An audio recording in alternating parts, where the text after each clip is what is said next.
to New York. And in moving on to New York, we're going to move on to the trial of Ghislaine Maxwell. So, Ghislaine Maxwell is the for those of you who may not remember who she is, she was the girlfriend, longtime companion, and alleged trafficking partner for the late Jeffrey Epstein, the billionaire man who killed himself in a prison. So she's his girlfriend, and she's accused of being the enabler of recruiting and grooming young girls for him to abuse. So her trial started earlier this week. So they did the jury trial, and I think today's day 3 of the trial. And some of the things that some of the evidence that the prosecutor have is that Maxwell knew that the victims, which included a 14-year-old, were all below the age of consent, and that she arranged travel for some between Epstein's homes, including his estate in Palm Beach, Florida, his posh Manhattan townhouse, and at other residents in Santa Fe, New Mexico, and London. Maxwell, age 59, has pleaded not guilty to 8 charges of sex trafficking and other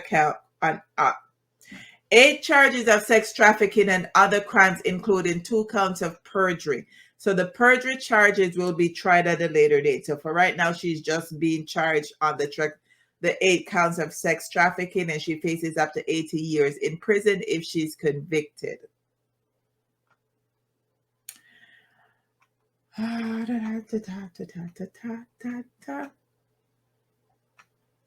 So just to break down a little bit of what's been laid out in court for the last couple of days. From the prosecutors, when they were presenting their case, they stated that Maxwell encouraged the girls to massage Epstein while the girls were fully or partially naked. They're saying that in some cases, Epstein or Maxwell would pay them cash or offer to pay for their travel or education, and Epstein sometimes masturbated or touched the girls' genitals during the massages. Prosecutors are also alleging that the victims were made to feel indebted and believe that Maxwell and Epstein were trying to help them. In some instances, they're claiming that Maxwell was present for and participated in the sexual abuse of the minor victims. Maxwell was arrested back in July 2020, and she's been denied bail 4 times because they've concluded that she's a flight risk. So she spent the last 17 months in isolation at a Brooklyn detention center, where she's complaining about the unsanitary conditions in jail. So just a few takeaway from the trial so far. So we're going to go back to what happened on Tuesday. The first accuser in the sex trafficking trial took the witness stand, and she's been identified by the pseudonym Jane because apparently she's now an actress and doesn't want her real name out in the public stratosphere. So the witness testified that she'd been sexually abused for years by Ms. Maxwell and her former partner, Jeffrey Epstein, beginning when she was 14. Jane said she saw Ms. Maxwell as an older sister before she was sexually abused by Mr. Epstein. Jane said Mr. Epstein sexually abused her for the first time in the pool house on his Palm Beach estate. She said she remembered maybe the first time I went to the poolside and I walked out there were these 4 women and Ghislaine, all topless, and some of them were naked, Jane said. I was just shocked because I hadn't seen that before.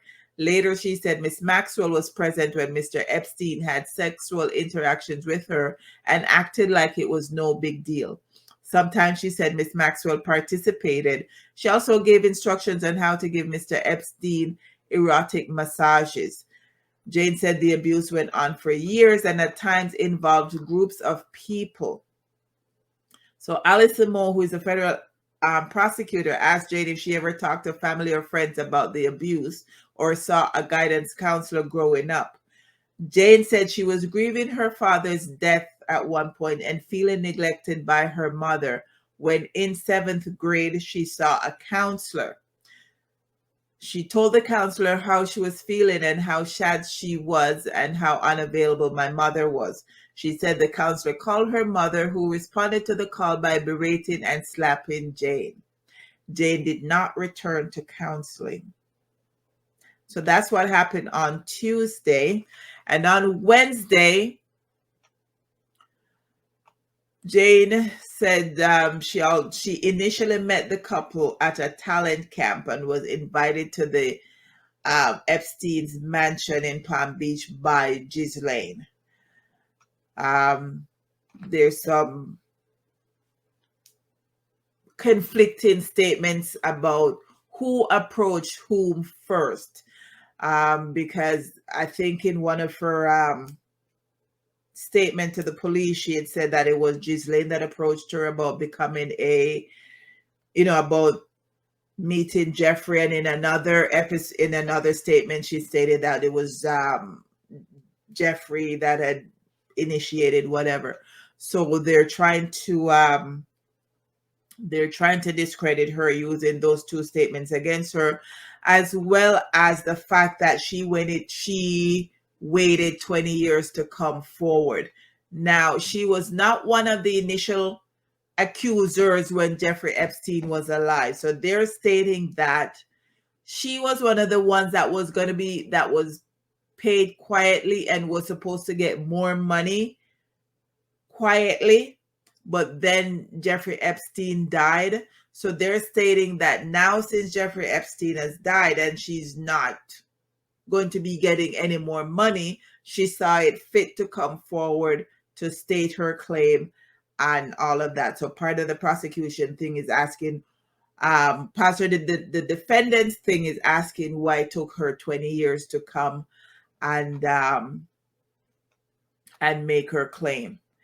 So that, that's a part of what happened between yesterday. So I will keep you guys posted as to what happened in this coming week, but know that it should be quite interesting. The trial is not being televised, and some people are not. Again, the media doesn't like the fact that it's not being televised. However, because it's a different jurisdiction with regards to like the Kyle Rittenhouse trial and the Ahmaud Arbery trial, murder trial, those cases were state cases and county cases. So those happen in county courts. Ghislaine's trial is a federal charge, federal courts, federal jurisdiction. So that's why her trial is not being televised, because it's a federal trial and they're governed by different rules. And 9 times out of 10, those trials are not televised. So I will keep you guys posted, keep you updated as to what's happening with the trial until it concludes.